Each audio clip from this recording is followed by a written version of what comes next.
Good morning. It's May 21st. Yesterday was the last day of school, so this is my first day as a free man for this summer.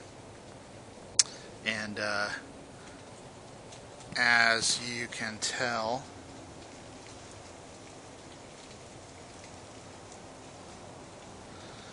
it's a very gray day. All alone up here on the peak today. Because, there's a slight chance of showers, that sort of thing, but it doesn't actually rain when you're inside the cloud. So that's something to keep in mind. It's interesting, though, because when you're in the cloud up here, it's very bright right now. Technically, it's after sunrise, though you can't tell. When I was walking up this morning, it's gray. It's perfectly gray. It's practically formless. It's very hard to distinguish one thing for the other. You know, not even necessarily because it's dark. Because even when it's dark, there are things that I'm used to seeing. There are trail markers. There are trees. You know, certain rocks that I'm very familiar with because I've been doing this for a while. Not this morning. And so what happens is, I know back in my mind on a typical day that I'm trying to get up here before the sunrise. That's kind of the goal. It's not an absolute goal. I don't feel bad if I've missed it because, I'm moving extra slow that day, or I didn't get up on time, or that sort of thing. And I'm pretty good about being up here on time anyway. But there's always that thing in the back of your mind. Today, even when the sun's rising, you can't see it. And that was the background, of my mental processes today. That making it to the top is not as important because there's nothing to see. There's nowhere to go. There's nothing to see. You're just here. And that's part of the mindfulness practice. I've told you before, I practice the mindfulness meditation on my way up. And that's part of it. There's nowhere to go. There's nothing to do. There's nothing to see. You're simply here. In process.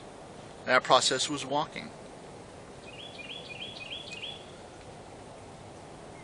So, why? That becomes the question at that point. Why do it? And when you start chunking things down, why am I here? Well, I want to do it for fitness. I want to do it to maintain my discipline. I want to do it for spiritual or philosophical reasons. I want to do it so I can make a video to post it on YouTube. Ultimately, what you boil things down to is, I chose. I choose. I chose to be up here. I did it for my own reasons.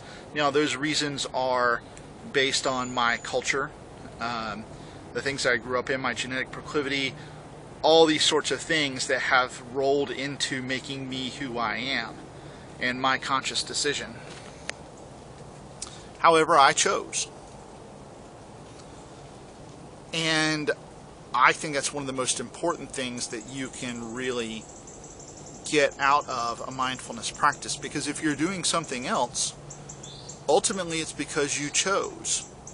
If you're being conscious about it, if you're being aware of what your real motivations are, you chose to do it. You can say, well, why do you go to work? Well, because I have to pay bills. I got to pay my mortgage, I got to pay my rent, I got to buy food, I have to buy gas. Do you have to?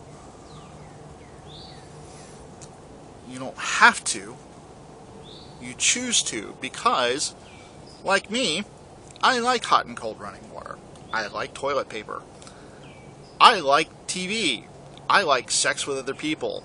I like all kinds of different things. Going to the movies. And so, I choose to engage in society where I can, participate in those things. Now, because I live in the society that I live in, that entails certain obligations. If I lived in a hunter-gatherer collectivist society, I would still have other obligations, right? But you don't have to do that. And that's the whole point of a monastery. That's the whole point of a solo practice. People wander off in the woods and live their own lives, and they do it even today. It's possible. It's hard. You're fighting all the cultural programming and everything else, but you can choose to do that. And again, all I can say is I think that's one of the most important things, because you start to divest yourself from the trappings of cultural programming at that point. You say, well, I participate in my job, even if I don't particularly like my job, because I choose to, because I like to do certain things. You start becoming a self-programmer. So, yeah, and that leads to being conscious of your decisions. So be conscious, Wander out in the fog sometime and remember that ultimately, all this is formless. You get up here and you can't see anything. There's just vague shapes. Are you excited? Are you happy? Are you calm? You brought all those things with you. Those things were not here on the mountain. You can hear a roar in the background. Is it the ocean? Is it the cars passing by on the freeway? It's just sound. Any interpretation you make on that sound is something that you brought with you. And that's life. Anything that you are getting out of it is stuff that you bring with you. So decide.